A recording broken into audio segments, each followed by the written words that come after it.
তুমি এখন বাংলাদেশের সবচেয়ে বড় আলেম আল্লামা মির্জা আব্বাস। ঘুম থেকে উঠে মানুষ নামাজ কালাম পড়ে আল্লাহর নাম নেয়। একজন আছেন উনি প্রথমে আমার নাম নেন।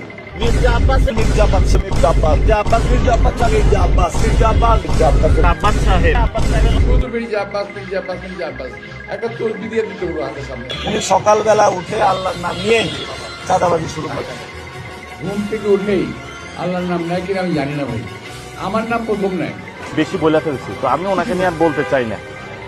আমার 100 কর্মী যে প্রচার করতো, তুমি একলা আমার 1000 করে প্রচার করে দিবে। আল্লামা মির্জা আব্বাস ঢাকা হাটে চাঁদাবাজি করে, সন্ত্রাসী করে, দুর্নীতি করে। এই ঢাকা শহরে কোনো ব্যক্তি বলতে পারবে না কোনো স্বার্থের জন্য মির্জা আব্বাসকে একটা চা খাইতে খাওয়াতে পারে। মির্জা আব্বাস চাঁদাবাজ। আমি কিন্তু ফেরেশতা, আমি আগে বলি ফেরেশতা। 2 টাকার কমিশনার ছিলেন আপনি।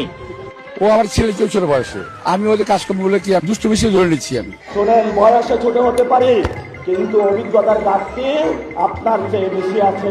বাবা তোমাদের বয়স এখনো হয়নি এরকম। এখন আল্লাহ রাস্তায় বিশ্রাম নেন, আপনাদের আগের দিন ফুরিয়ে গেছে, নতুন খেলা শুরু হয়েছে। কারণ এখানে শুধু মির্জা আব্বাসে পুরো ঢাকায় একা একা শুয়ে থাকবে সব জায়গায়, অন্য কেউ আর থাকতে পারবে না।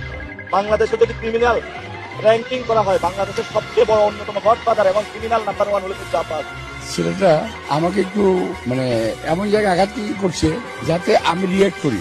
বাংলাদেশের 1 নাম্বার ক্রিমিনাল মির্জা আব্বাস, সে যেইভাবে গতকাল আমাদের উপরে অ্যাটাক করেছে।